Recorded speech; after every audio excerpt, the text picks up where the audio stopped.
All right. So as you can tell, these things aren't too formal. Essentially, just wanted to, if you weren't here in the last one, you haven't seen the recording.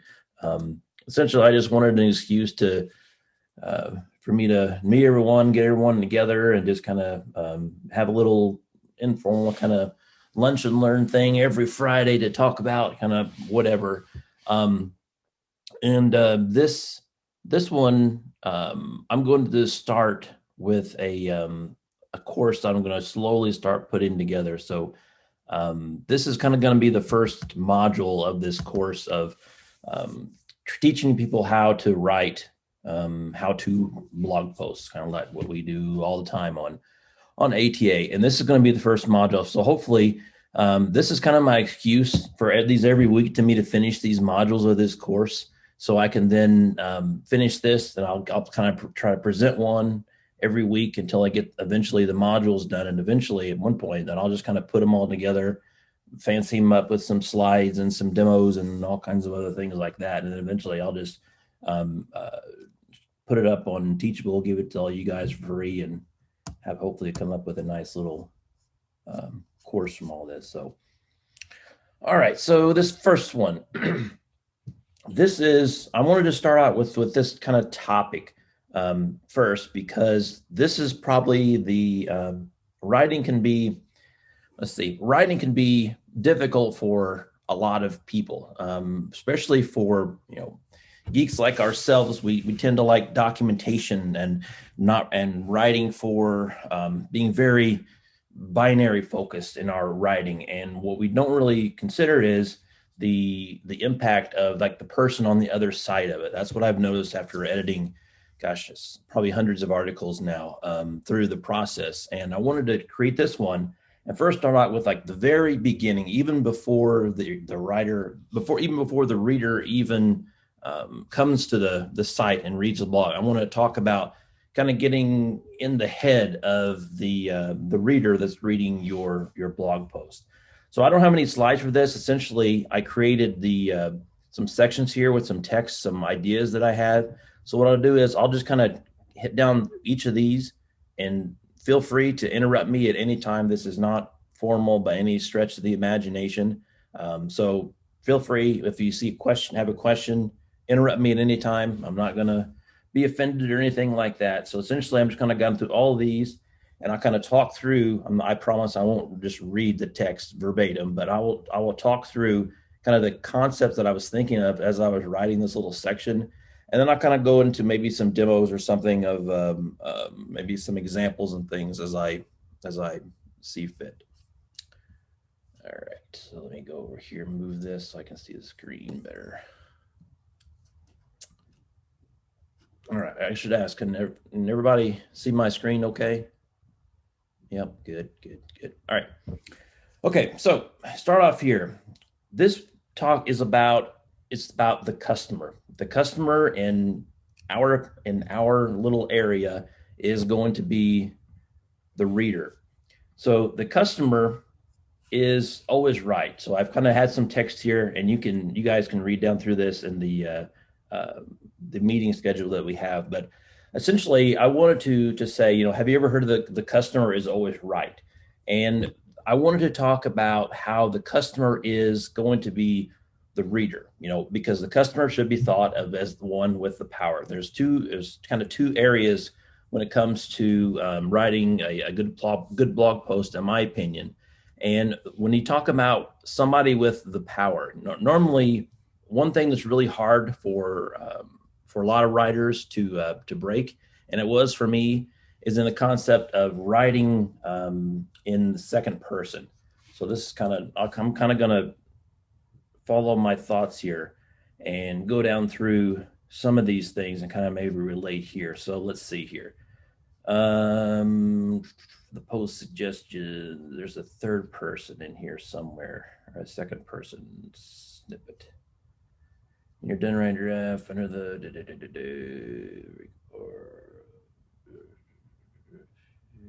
it's in here somewhere. Yeah, here we go. All right, so this is one thing that's really important that made me think of writing this doing this kind of module of this course of there are for an ATA blog post, we don't want to say anything about we, I, us, our, anything like that. There's going to be times when it makes sense to do that, but very, very rarely. And this is one question I have a lot of people ask is the article should be written in second person, you. And they like, well, why do you need to write it in a certain person, certain type, not saying I or we, just saying you. And it's all about, it comes back to the customer is always right. The customer is the one with the power. The customer is the one that you should be writing to. There's a difference between a personal blog and a blog for the masses, like how ATA is. You know, on a personal blog, you say, you know, you may write, I worked on this cool thing today. You know, I did this.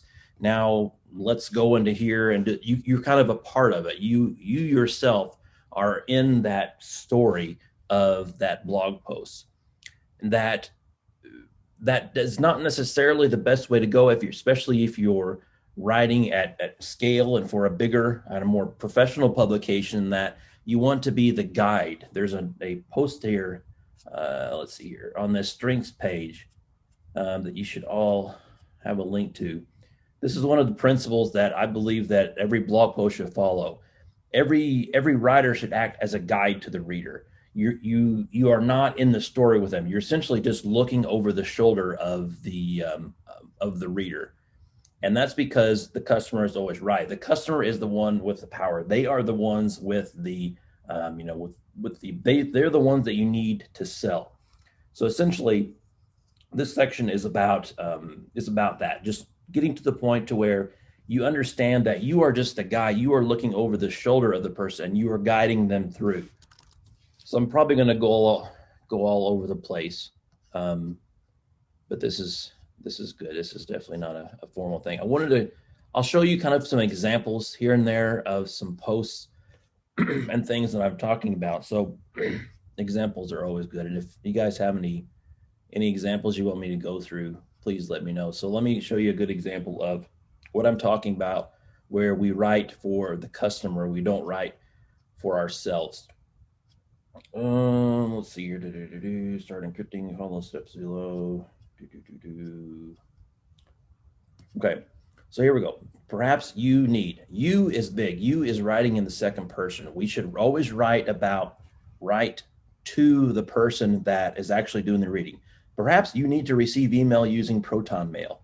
This is purposeful. This kind of context is purposeful because you could rephrase that in many different ways. You could say, you can receive emails using Proton Mail, or Proton Mail allows a customer or a something to receive email with Proton Mail. You can say that many different ways, but we choose to say it via this way because the post is more conversational. We say, perhaps you need to. Rephrasing that using the second person like that brings the article. It makes the reader read like, oh, okay, I'm doing this, or it's semantics, I guess you could say. But if you think about it, really, you think perhaps you need to receive email. It's conversational. You're speaking directly to the reader. You're not saying, I'm going to show you how to do this, or I'm going to do this. It's not about you whatsoever. And it's all about you, the reader. You're constantly saying you a lot. And that's very important because the customer is always right. I think I probably took a lot of these things, your readers, your customer, and think about a successful blog. Okay. Yeah, we'll skip to this. All right, here's another important one. This is one that's extremely important, but it's not very easy to explain because it's not, do this, don't do that sort of thing. This is the concept of intent and reader personas. This is the main topic I wanted to talk about in this, where whenever you have a blog post and a reader comes to it, that reader comes to your blog post with a particular intent, and they hold a particular persona. So, for example, here's a few of the questions that raise this up a little bit. So here are the few of the questions that I kind of had in here, to where this is what you should kind of have in your mind whenever you first start writing the post, even as you're writing it. As I write, and nowadays it's kind of it's muscle memory. But if you're just starting out and you really want to get into the habit, this is something that you should constantly. You could even put yourself a sticky note or something on the side of your monitor as you're riding along. But essentially, you need to ask yourself these kind of questions. Think about the reader in mind.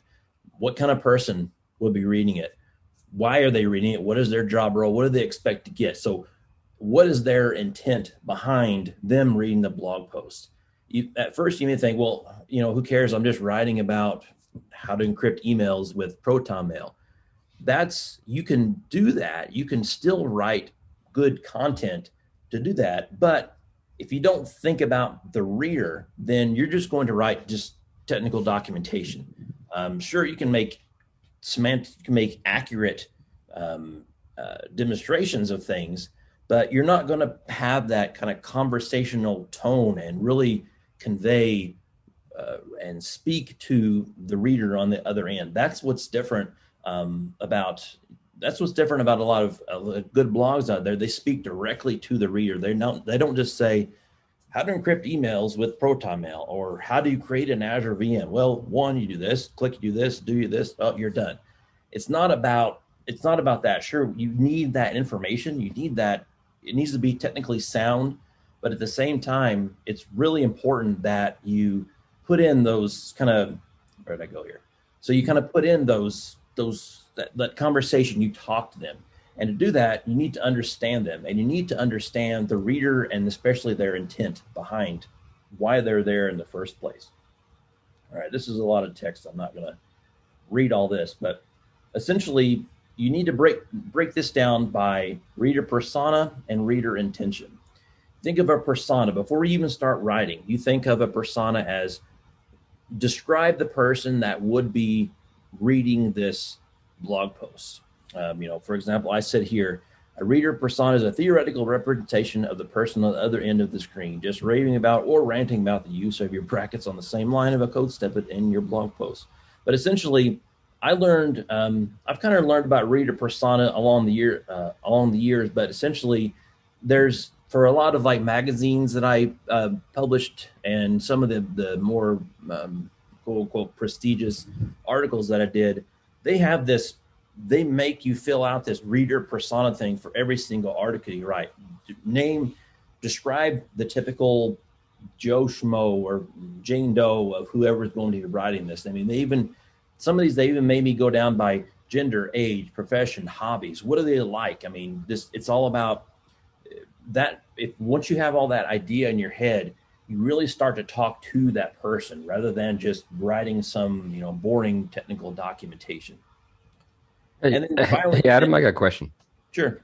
So like when I did my first article, I struggled because I think I just made assumptions on like the level that the reader would be at as far as like, I did an Ansible thing. And so I think I made assumptions of they already knew some Linux, right? Is that a bad assumption? Or like how, I mean, I don't want to go to like, this is a keyboard, obviously, right? I mean, I think it's too low, but where's the right medium? Where's the right spot to hit when you start writing those articles? Yeah, actually, I think I'm going to talk about that a little bit. Yeah, here we go. I'll talk about that right here, writing level. But yeah, I'll just I can speak to it now. So yeah, that's the hard part, as you definitely realize. But I do think that we do have a leg up, us, every one of us being, subject matter experts in whatever area that we're writing about. What I typically say is what level to write about is, first, if you're unsure, send myself or send Adam Listek or one of us an idea. Send us a persona ahead of time before you even start writing, and that way we can kind of review it. But if not, we definitely don't have to do that every time. But essentially what I do is I think of there's a general audience for the ATA blog. So every blog is a little bit different, and there's a general audience that you can get. I've been running ATA and been in the community for many years, so I'm thankful to the point where I kind of know my audience. And the audience for ATA generally, what you can assume is IT pro, mid, senior level IT pros. Sometimes we'll get some beginners for some of the beginner posts in there, but essentially, you should ask yourself, does let's just go with Ansible. It's really easy to explain with examples. So let's say you are writing a post on, I don't know, what was that post title called? I don't remember what it was. Like 6 ways to copy files to the remote server. Yeah, okay. So yeah, 6 ways to copy files. So first up, you think about the reader. Here we go. This goes back to the reader intention. So I'm gonna make my way that way. So let's just use that example. 6 ways to copy files with Ansible. First up, you can assume a lot of things with the reader persona based on the keyword and the title. And I think I have this in here somewhere, but yeah, essentially it's all about the keyword and the title. So knowing that the ATA blog, the almost 90% of the traffic comes from Google, and knowing where the traffic is coming from gives you a leg up as well. So let's say we step through the process of finding your blog post. So let's say somebody goes into Google and types copy files Ansible. I don't even remember what the keyword is.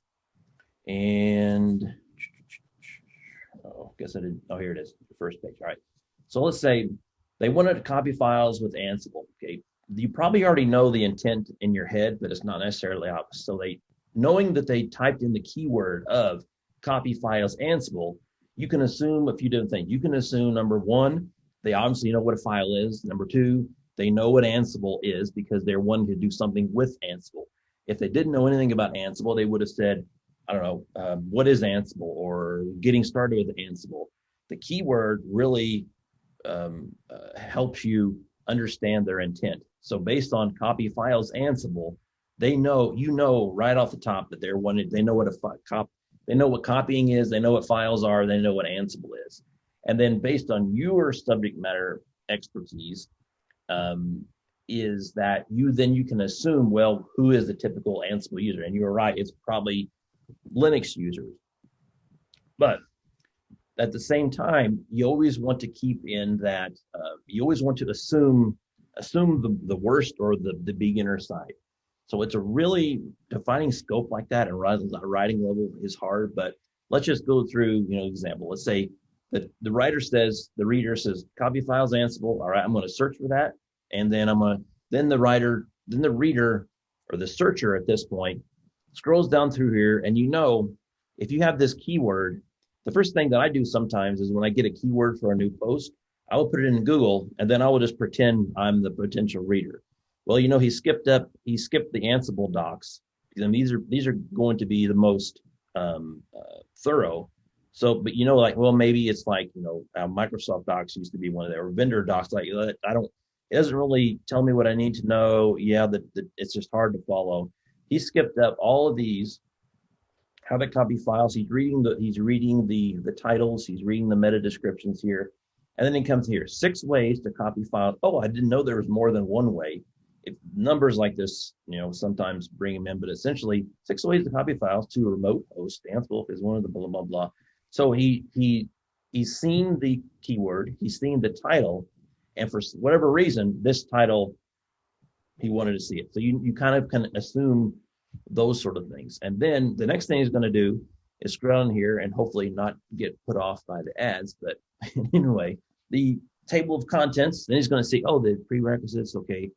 And then at this point, the way these table of contents, the section headers are really important here, because he doesn't, at this point, if he just says copy files with Ansible, he may not even know what a module is. So you can't assume these sort of things. You can assume that he's heard of Ansible, maybe he could be an expert that used Ansible for a while, but you need to always assume the beginner mindset.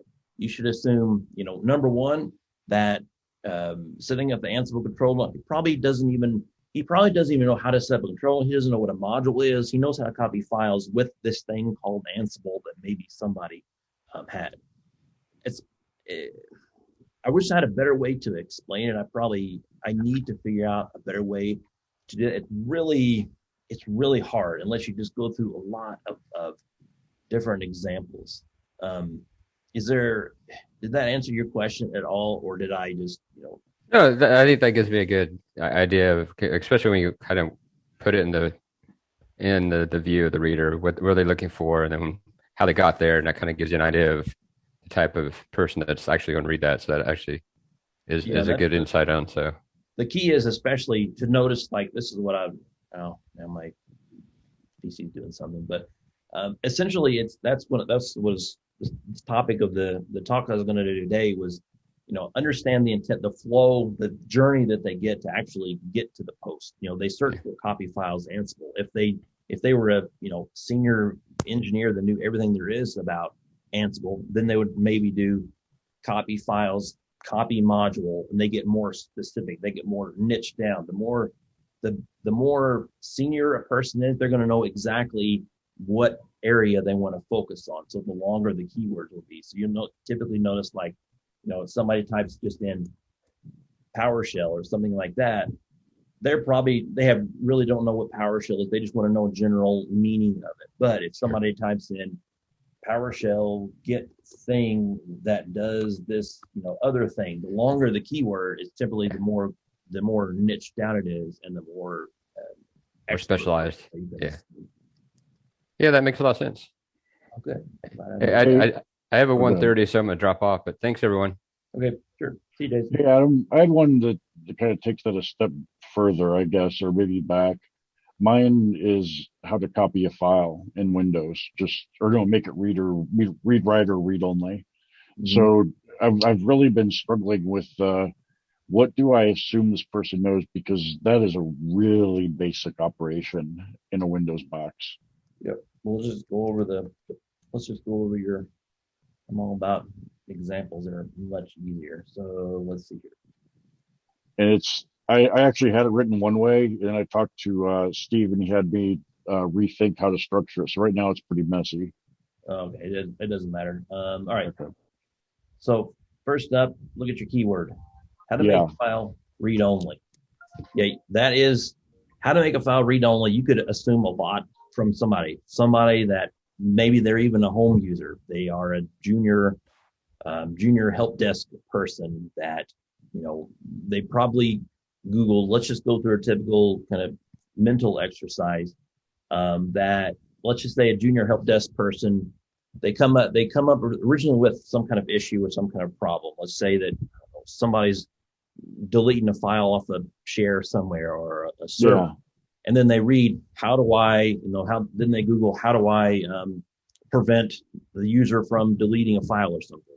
And that leads them to read only. Okay, then they Google, how do I make a file read only? So you can kind of make that kind of journey with that assumption. So you can assume, based on the keyword, the semantic keyword that you got, read file, read only attribute, how to make a file read only. I mean, us, being in the industry that we are, this is the one thing that makes it hard for people that like marketing and stuff to write a good piece of content, because they're just written by people that don't understand. People like you and I, we understand that would be a very, very beginner. You could even almost assume a home user to some That's point. What I was thinking, is that it probably home user, right? Yeah, I mean, I didn't know, should I get into like the complexity of having two users on the same box? No. About, yeah, then you're going way out of scope. Yeah. Okay. Yeah. Okay. Just think of if you didn't know how to make a file read only, what would you want to see? I mean, got it. Yeah, it's hard to fit in those shoes. You know what I'm saying? Yeah, I know. Yeah. I mean, it's the hardest part. I said a while back, the bare 101 courses that I've done are by far and away the hardest ones, because you really have to put yourself in that mindset that you were years ago to the person that would actually want to that would actually do that. But yeah, that one's a good example. Do you have anything that we can? Yeah, it's the structure's off in it now. No, that's okay. Yeah. See here. We're kind of going off topic with my original. Yeah, sorry. I could talk to Steve and Adam about it later. No. No, I mean I'm gonna hit on all this stuff. Let me come back if I get some. What time is it? 30. Okay, let me finish what Yeah. I've done, and then I'll come back to this if I have some time. Yeah, sure, sure. All right. So read your intention. Look at all this. All right. Scope. This is one thing that's important. All this leads back to the reader intention and their personas. The next one is scope. That's another one that's really hard for a lot of different people, and it's because it's so squishy. It's so.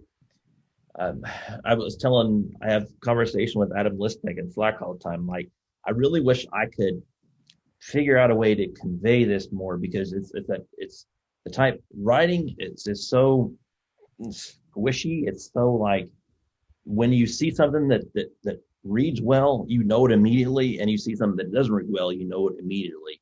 That's how writing is to me. It's just really hard, and this has been really good exercise during this, bringing on other authors to ATA, especially of trying to convey that in a way that's understandable. But anyway, I think I'm going to just say that from now on, I'm going to refer to this all as writing is squishy. it I mean, it pretty much is. That's why somebody like Jason is asking, well, how would you figure out, how to write to this person? Like, well,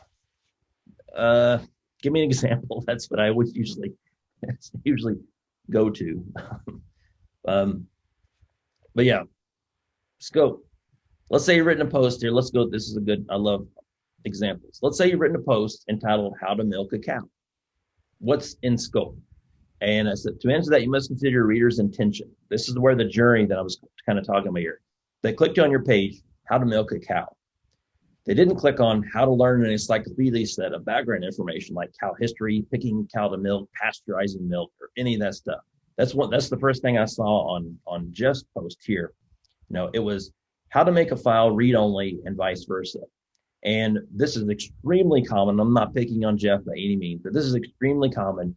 Getting started with Windows File Explorer, working with attributes, when to use read only. All of this stuff is not necessary in a how-to article. A how-to article, this is good information. This would probably be good to put inside of maybe in here with the instruction, but not front-loaded all that stuff up front. Because if you think of the reader's journey, you think of they typed in how to make a file read only. It's pretty specific, exactly what they want to do. Now, you could easily say, well, if they just want to do how to do this, I'm just going to say, okay, 1, 2, 3, 4. But to a good ATA blog post, at least, teaches them exactly one thing, what they want to know as soon as they need to know it, but in a conversational way, and teaches them something at the same time they're learning. So, for example, in this one, I put over here how to milk a cow. Nobody, they didn't say I want to know about cow history or pasteurizing milk or anything like that. This is the similar way. This is great information, but it shouldn't be front loaded up like this. It should be integrated into the instruction. So, like for example, in the instruction, you're probably going to tell the word attributes. You're going to say down here, remove the read-only attribute. That's those specific terms are really important. When you say the very first time you say, I need to apply. Now, next, type this command in to apply the read-only attribute. And then after you say that, then you have a call out that says, I don't know, did you know that, or something like that. Read-only attributes or attributes do this and this and this thing with files. Little short paragraphs while you're teaching. Because if you front load all this information up front, typically they're just going to no, I didn't want to do that. Okay, yeah. Scroll. Best case scenario, they're just going to scroll through. Worst case scenario, they're going to go, oh God, we're going to start out an encyclopedia of information. I don't need to know all this stuff. I just came here to learn how to make a file read only. But so start off with what they asked. Yes, exactly. You start out with the introduction, and then you start off as soon as you can start off with what they asked for, and then take that to the next level and teach them concepts. What's a good word for it? Teach them concepts while you're instructing them originally what they came to do. So they came to learn how to make a file read only. But Yeah. you can easily teach them how to do that, which would, solve their query fine. But the difference between, in my opinion, a blog post that does a job and an exceptional blog post is it not only does that, but it takes them to the next level and teaches them ancillary other things at the same time. You teach them, oh, I didn't know that was called an attribute, or I didn't know you could do that for a folder or something like that. It's like those little call outs during the instruction are really important. Like, that's why I always say, whenever you say with a I don't know, a good example, random example. In the properties, click the read only checkbox in the attribute queue is shown in the graphic below. So with a step-by-step list like that, I always recommend to tell and then tell them why you're telling them. That way you can tell them why, like, this satisfies exactly the step that they need to do in that point in time. But they may be wondering in the back of their head, why is he telling me this? I don't want to just learn this particular task. I want to learn how to do this on my own. And for somebody to learn a new skill or a concept, they need to learn a lot of context, and that learning the context really solidifies the skill in their head. So, like, for this one, you wouldn't do this every time. You wouldn't say, open Windows Explorer. And he's like, oh, by the way, Windows Explorer does this thing. That has nothing to do with the context of assigning a file as read only. However, and this is probably stretching it on this one, but essentially, if you think of an area or a topic that's kind of in the scope of what they originally intending, and go a little bit deeper and explain that to some degree, it reads much better, and they come away with knowing that you help them solve their immediate problem, and they learn something along the way that they didn't know before. Okay. Thanks. Sure. So what time is it? We got 20 minutes. Here, okay. Prerequisites. Notice that each of these concepts break down off of the persona and the intention that they come to the blog post with. Prerequisites is another one. So here, in this first paragraph, I say, I recommend every blog post shows the reader how to do something is intended to follow on like a tutorial, have a prerequisite section. Now, you see the prerequisites all the time in courses. That's what I tried. If you haven't noticed, that's why I tried to kind of craft the blog post around of like little mini courses. Essentially, they're little tutorials that somebody can come in and just kind of take a little mini course on whatever that thing is and learn something new in the process. And this is one thing that prerequisites do. So let's see here. The section exists, level playing field. Yeah, I just said that. All the background work out of the way. All right, here. This is the important part. Note the phrase assume. Note the phrase assume they should already know. The prerequisites should assume, that's your assumption. That's your how you would convey to the reader, I understand you and I know what you're coming here for. So let me do an example here. Getting started with Ansible. So, all right. Prerequisites. You define these prerequisites by the things that you assume that person already has. There's definitely going to be some things that they need to set up, but you would think, based on the reader persona, you assume that, okay, somebody coming into getting started with Ansible, they may or may not already have an Ansible host. This one's a little bit different example because this is a very basic getting started guide, but at the same time, you don't want to go out of scope. That's another big one with prerequisites.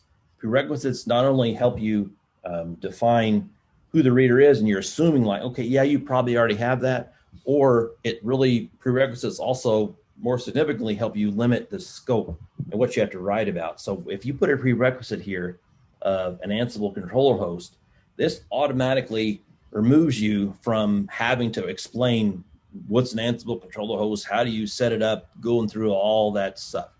Just if that's out of scope, you simply just set the foundation and say, here's a prerequisite, have this, and get this done. We should have had a link in here to get this set up. But anyway, so this is why I always typically try to say, here's how you, like, here's one, the pip package installed on the Ansible controller.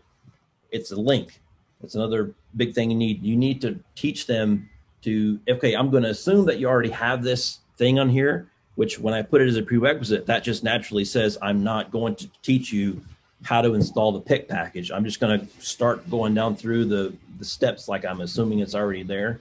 And here with the link, that just sends them to the link of how to get that already started. So the prerequisites are really good for they understanding the persona and also the scope helps you really create great prereqs.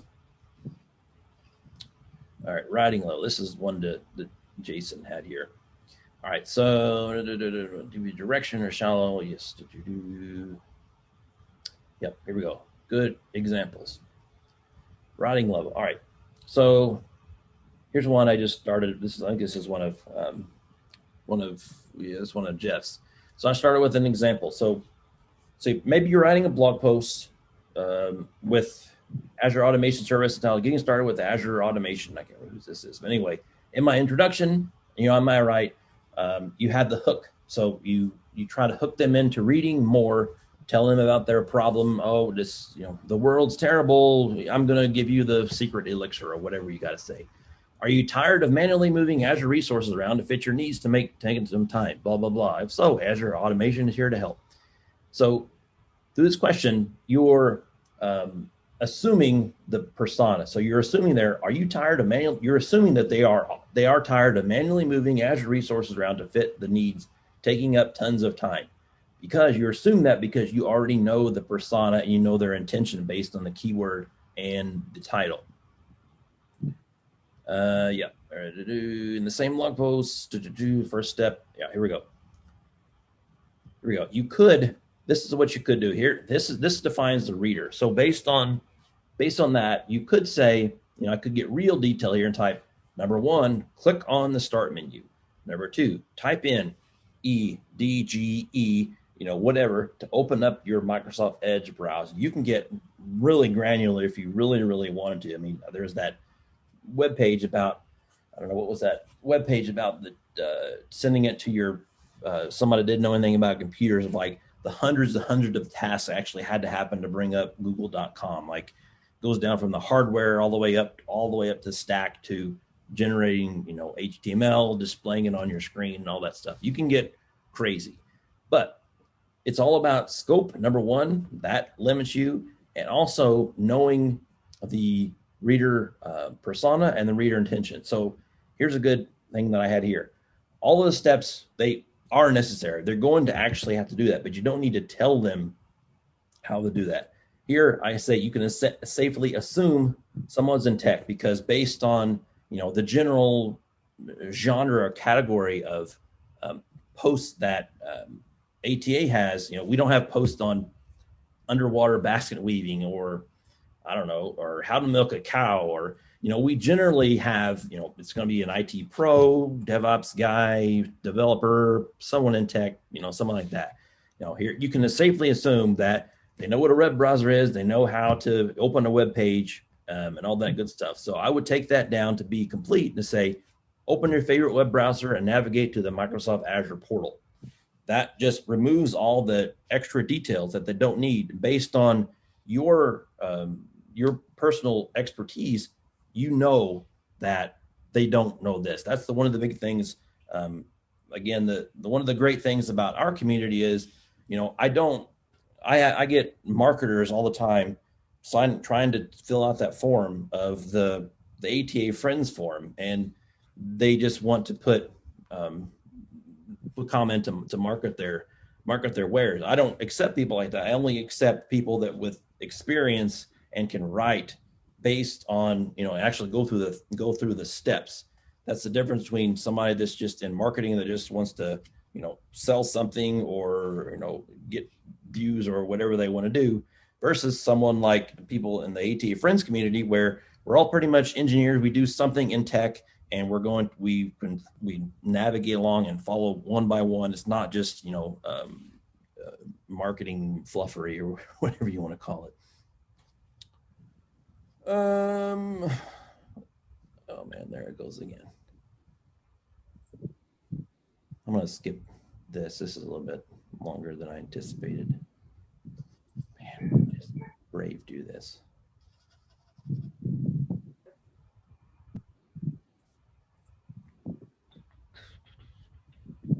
Any questions so far? Anything while I'm sitting here with my spinning beach ball? And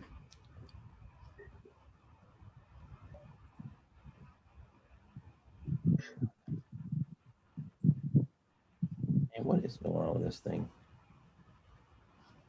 Deciphering the reader journey. Trying to think what else I was going to talk about. Oh, I don't think I actually did the keyword. So we already talked the journey to the blog post, the keyword. There we go. The keyword and the title. Oh, here we go. This is when I was breaking down the title a little more. So let's see. Deciphering the reader journey, the title and the description. This is, I'm going to finish off with this one and just open it up with any questions you guys have. But for the most part, with this part, I was trying to convey, now that the reader is reading your blog posts, they've gotten to your post. What can you infer about the action they took there? I've kind of went through that already through, the journey of going to the keyword, clicking on your title, breaking down the actions, all that stuff. If you know the keyword they use to find your blog post, a lot of their intention, blah, blah, blah. If they found your blog, here's some good examples that I had that really good to kind of solidify this. If they found your blog post with keyword that starts with, now this kind of gets down into the niche, the nitty gritty of the actual keyword. So if their keyword started with what is, you can assume they know close to nothing about that subject. They're brand new. If they clicked on a blog post titled, it started with getting started, you can assume that they know, close to nothing about the subject. However, on the flip side, this one, the how-to keyword can be a little bit different because that means they specifically want to know how to do this thing. Normally, when somebody wants to take learning Azure automation, they're going to say, they're going to Google for Azure automation tutorial, or getting started with Azure automation, or what is Azure automation, something like that. They're not going to typically search for how to use Azure automation. They may, but most of the time with the keyword, those how-to keywords, they'll typically search for how to automate creating a VM in Azure automation, some kind of longer kind of niche keyword. That goes back to what I was saying with Jason. The longer the keyword, the more specific it is. Generally, the more experience that reader has in that particular area. So here we go. I was talking about the reader persona. You can assume a lot of things, but somebody that's typing in, they're in IT in some manner. They know Azure.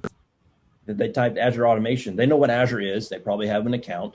So knowing that, you can just say a prereq, you need to have an Azure account. They know what a virtual machine is, and they know what a virtual machine is. So at that point, you can put in the prereqs of Azure virtual machine, but you don't have to say, go back, what is an Azure virtual? And that would be a good prereqs. They've probably been clicking around in Azure portal for a while. If it's specific, that they probably in the Azure portal, they just like, okay, I need to figure out how to do this thing. And I saw this thing called Azure automation. So I'm going to search on how to do it. And then finally, they're probably fairly new to Azure, since, one of these other assumptions, virtual machines is one of the most common services to run in Azure. They're not saying how to create a C# function in this function app in Azure Functions that does this, and they're like really nitty gritty in there. So you can assume that they're probably fairly new to it if they're just saying how to create an Azure virtual machine or something like that. You can assume a lot of things. And let's see here. And yeah, this is kind of another little demo that I had. Well, let's just do this real quick. What time is it? We got like 9 minutes or something. Let's see. Yeah, all right. Man, no, I'll just do that later. Never mind. All right, so we got like 9 or 10 minutes or something. I've got longer if you guys need to be longer, but do you have any questions, feedback, anything about this, or really just, writing in general, or being a part of the the community we have here, I'm open. Not really. I mean, you know me. I've heard this preached about 1,000 times, but it's a good way to break it down. So Yeah, I just do that persona, intention, and scope, and all that is really important. Yeah, it's so hard to teach, but it's so critical to understand of writing, not only technically accurate, but just an engaging and enjoyable post to read. I have a question, Adam. Sure. So basically, how do we find those keywords? Like, how should we understand that these are the main keywords, or how should we look for that any developer or maybe any automation engineer would come to Google and then look for these keywords? Yeah, so essentially you can take that a few different ways. So let's say that you can't find anything on the pre-approved topic list and you want to pitch your own. In this case, we can do a few different things. You can either come up with your own keywords, or you can come to me, say, I want to do something on Azure automation, and I'll help you do all the hard stuff. But I don't mind telling you my process. But essentially, what I do is I will come up to a keyword tool. I use Ahrefs. I think they have I don't know if they have a free version or not, but essentially what I'll do is I'll come up here into a keyword tool like this and just kind of pull one out of my rear, like I don't know, some kind of term. I don't know. You give me a term, Shanky, that like give me something that you would like to write about. Okay, Terraform VPC. All right. So we do Terraform VPC. First up, the keyword ideas by search volume. This will tell you the search volume for this particular keyword here and the search difficulty. So there's, I'm not going to go into the details of all this stuff. Probably going to bore people to tears, but essentially, this is what I primarily look at, the keyword ideas. Terraform VPC, that gets about 200 searches in Google a month. The Terraform VPC module keyword gets 200 searches a month. That's okay. It's not great by any means. So they got 200 people searching, and the chances, then you have to narrow that down by the chances that they'll actually click on your blog post. And then that's even depending on if I can get the blog post in the first page of Google to even get it in front of their eyes. So what I generally like to do is get a search base a post on a keyword that has over 1,000, a random number, but essentially over 1,000 searches a month. Then once you kind of get that number that's higher, then you have more potential to actually get on the page and get traffic and actually people looking at that. But essentially, what you can do here, there's a lot of different things that the factors that go into this. But if I would look at this, Terraform VPC, I would think with 200, you got some variation in here. These are the keywords that you should probably include in your post. Like, you probably, that should be, okay, that almost kind of gets to 1,000 or something. But it's a really kind of squishy process too of figuring out what the best topics to do. But that's kind of, I use this tool, this Ahrefs tool, to do that. So let's say that like that one, Terraform VPC. Yeah, it's a decent keyword volume. Difficulty here is pretty low. Yeah, we probably rank on the first page for that. Decent volume. It's not going to, be great or any means. So, that one's going to be okay. I would probably approve. I think I did approve that, but it's not going to, get a ton of traffic by any means. However, on the flip side, let's say you want to do something on Robocopy. So you go to Robocopy, and you see Robocopy has 15,000 people a month searching for it. And they, based on 15,000 examples, 2,500, 2,000, 1,300, 1,200. So something like Robocopy is a good example of a post that I would really, I actually did wrote myself the Robocopy Ultimate Guide, where I'm going to write a piece on Robocopy that just blows everybody else out of the water, the most comprehensive post ever. on Robocopy. And I did that, and I'm reaping the rewards because that was the very, I think it's 1 or 2 now.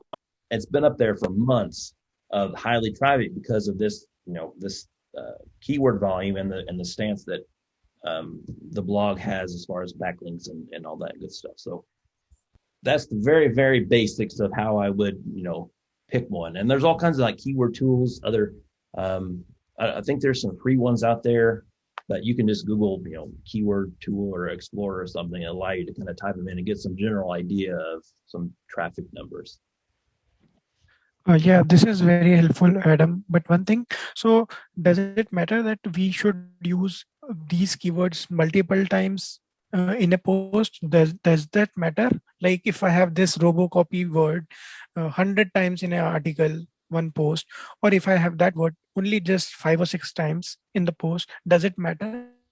No, that's one thing I don't want you to worry about. That's one thing that's the benefit of working with us, because we have myself and Chella, we both do a complete SEO review and run it through a couple tools to make sure that you hit it right. One time it used to be just keyword stuff, all the keywords possible into it. If I want to rank for Robocopy, I'm just going to do Robocopy 500 times on the page. Nowadays, it's about Google. Well, frankly, linking this back to the post for the presentation I just did, it was all about searcher intent. It doesn't matter if you put 500 instances of Robocopy in a post. That's just going to be just crap. That's going to be just spam, and people are going to know about it. For me, I want you, because you are the one that can write the information. You can write the content, write the steps, and actually do the thing that you're actually demonstrating with screenshots. And you are an authority in whatever thing you're doing with the blog posts. And then once you come up that, we give you the keywords and some of the semantic keywords. Those are just like general thing. Can I keep these in mind? Maybe use these for content planning. But for the most part, I don't want you to be worried about, how many times do I put in this keyword in here, or how do I structure this and make sure I have these keywords in here. Keywords are priority number 2 in the priority number 1 is you come in and you answer what the searcher came for, and you taught them something along the way that they didn't know that they even knew about. Okay, sure. Yeah. Yeah. So definitely don't worry about, SEO. I mean, it'd be great if you just, had this perfect post that was just pristine that we didn't have to do anything. But for the most part, I wanted to separate the role. I don't want to make a requirement for, an engineer somewhere to know, okay, now you need to know SEO. Okay, now you need to know how Google fits this. And that's, you don't need to do all that stuff. I mean, that's just priority number 2. The priority number 1 is being in-depth, comprehensive, and just really doing your best to answer what the reader came there for. Okay. All right. Else, Steve, Jeff, Ferris, anybody? If not, I will stop my screen share. No, nothing really major for me. I just find it really handy to actually see you going through and kind of understanding your mindset and all this, where you look at things and how to structure an article. Because the way that Jeff's written his article there is probably the way that most writers would try and do it. And that's probably the way that I would try and look at it first of all. But as the sort of mantra that you tell people what they need to know at the time that they need to know. And I think if there's only one takeaway from this entire hour maybe we've spent on here, if all writers could look at teaching at the right moment, I think that's best. Mm-hmm. Yeah, you're right. That's one of the most common things to front load, because it's so common. You see that kind of format so common, and I set out to not have that format, because me personally, if I want to know how to do something, I just want to get in there and do it. I don't want to have to scroll through paragraphs and paragraphs of history of this and all that. That's one thing. That's one thing that Pluralsight really taught me years ago. Whenever I first started, that they really go through they go through a kind of a training process. And that's one thing that they originally taught me. We don't front load all the information, just get to it. You need to teach them the skill, but you don't want to bore them to tears and to give them, boil the ocean before you actually get to what you were going to tell them to do. Yeah, completely agree. It's about kind of finding that line, I think, between being a dry article where it's just documentation and actually putting that conversational piece in that you put that. Yeah, there's different types, and each has their own purpose. For documentation, you're not going to, talk about you and have introductory paragraphs and connecting a story and all that stuff. You talk about, trying to a blog post that you want to keep the reader engaged and, teach them how to do stuff and, get them to comment and work with other people or whatever. That's a different kind of format completely. All right. Well, if no one else had anything else, I will end the meeting, and I appreciate everyone coming. And then I'll get this. Yeah, it's still recording. So that's good. I'll edit this a little bit, and then get it posted up on YouTube, and we'll send out the link for everyone. All right. Well, thanks everybody for coming. Thanks everyone. Thank you.